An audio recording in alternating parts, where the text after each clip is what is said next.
ছাড়ের মাত্র 18,000 টাকা ফেরত চাওয়াকে কেন্দ্র করে নড়াইলে 34 বছর বয়সী আলিনুর ফকির নামে এক রাজমিস্ত্রিকে নির্মমভাবে ছুরিকাঘাতে হত্যা করা হয়েছে। 18 জুলাই রাত 9:30টার দিকে লোহাগড়া উপজেলার কুমারডাঙ্গা সরকারি প্রাথমিক বিদ্যালয় মাঠে এই নৃশংস হত্যাকাণ্ডের ঘটনা ঘটে। নিহত আলিনুর ওই গ্রামের আব্দুল হাই ফকিরের ছেলে। এই ঘটনায় রাজীব শেখ সহ 8 থেকে 10 জনের বিরুদ্ধে হামলার অভিযোগ উঠেছে।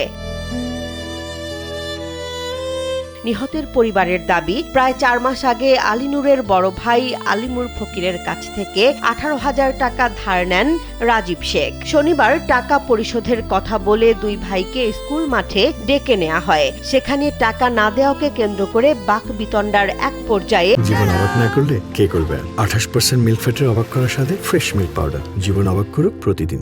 রাজীব শেখ সহ তার সহযোগীরা লাঠিসোঁটা ও দেশীয় অস্ত্র নিয়ে হামলা চালায়। এ সময় আলিনুর বুকে ছুরিকাঘাত করা হলে স্থানীয়রা তাকে উদ্ধার করে লোহাগড়া উপজেলা স্বাস্থ্য কমপ্লেক্সে নিয়ে যান। সেখান থেকে উন্নত চিকিৎসার জন্য ঢাকা মেডিকেল কলেজ হাসপাতালে পাঠানোর প্রস্তুতির সময় তার শারীরিক অবস্থার অবনতি হয়। পুনরায় পরীক্ষা নিরীক্ষার পর কর্তব্যরত চিকিৎসক তাকে মৃত ঘোষণা করেন। মরদেহ ময়নাতদন্তের জন্য নড়াইল সদর হাসপাতালে পাঠানো হয়েছে। অভিযুক্তদের গ্রেফতারে অভিযান চলছে এবং এ ঘটনায় আইনগত ব্যবস্থা নেওয়া হবে বলে জানায় লোহাগড়া থানার ওসি।